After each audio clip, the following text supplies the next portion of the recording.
जिसमें जूझने का जज्बा नहीं होता, उनका इतिहास पर कब्जा नहीं होता। नमस्कार, सभी का हार्दिक स्वागत है। आज हम जानेंगे हिंदी साहित्य के इतिहास में जो विभिन्न कालखंड हैं उनके अनेक अनेक साहित्यकारों ने अलग अलग नाम दिए हैं, उनको जानते हैं। पहला आदिकाल। आदिकाल जो 1000 ईस्वी से 1350 ईस्वी तक का समय माना जाता है, ये सर्वमान्य तिथि है। बाकी अनेक साहित्यकारों ने, इतिहासकारों ने अलग अलग तिथियों का बताया है, लेकिन ये सर्वमान्य है, सबने इसको सही माना है। 1000 से 1350 ईस्वी।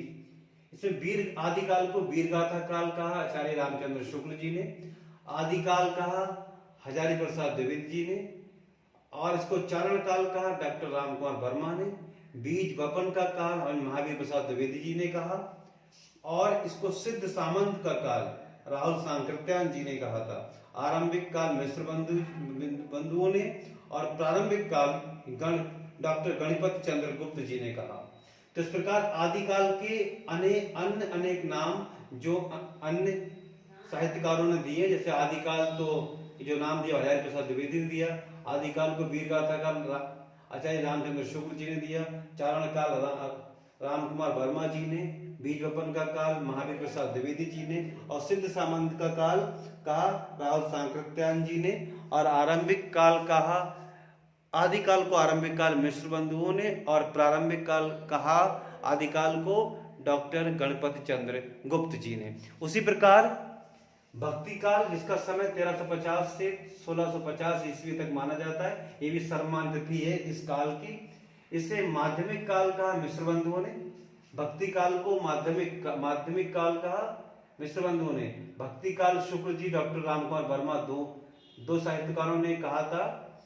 भक्ति काल शुक्ल जी डॉक्टर आचार्य रामचंद्र शुक्ल जी ने और रामकुमार वर्मा जी ने कहा था भक्ति काल। माध्यमिक काल मिश्र बंधुओं ने कहा। पूर्व